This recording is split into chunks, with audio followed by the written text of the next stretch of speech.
So I talked a couple weeks ago about being the buffalo, right? You move into the storm. You don't run away from it so it just stays on top of you all the time. That's what the cows do.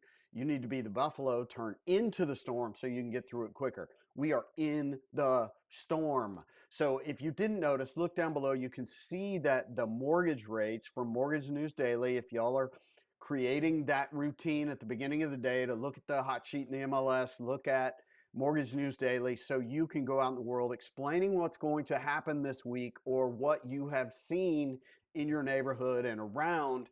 By the way, side note, you can see from Bree and Stacy about the HomeView app from Bold Trail. Now, we've got all kinds of stuff rolling out. Uh, be on notice because you're going to need a little bit of time every day to learn. Anyway, so you saw mortgage rates. What happened when I told you that when times are uncertain, that money flows into the bond market, which causes those rates to go down?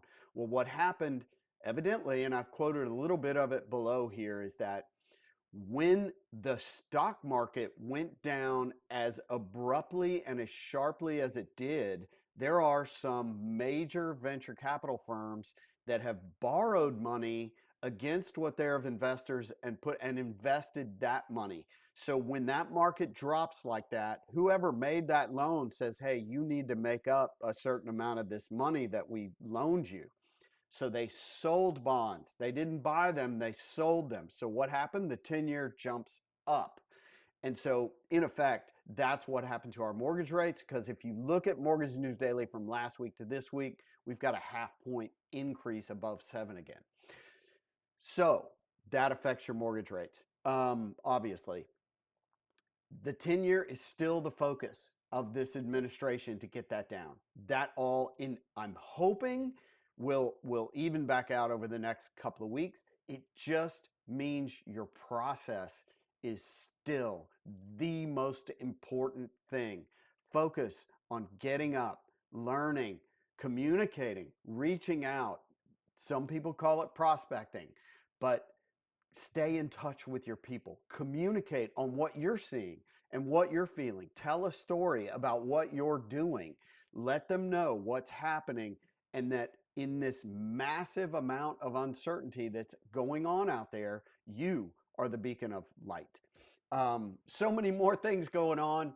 Talk to a lot of you about who are looking for another lead source. Fact of the matter is, remember, in that time in the morning, everything probably is in your sphere. It's all in your influence that you have. Work those people. Don't think you need to work on something new when you've got them right in front of you. Just a reminder, I've talked to a lot of you about, and don't be too proud either. If you need help, get help. Listen, look at Bree and Stacy, look at the calendar, look at their emails that are going out. There's all kinds of things you can learn. You've just got to allocate the time. That's the most important thing. Put in the effort and you will get the result. Everything here is systematized, but you've got to put the effort. That's the one thing we can't control. Listen, I'm not going to talk to you until next week. It will be after Easter, so have a very merry, happy Easter. And this was Masters Week. It is one of my favorite weeks of the year. So anyway, you look great. Have a great week, and we'll talk to you soon.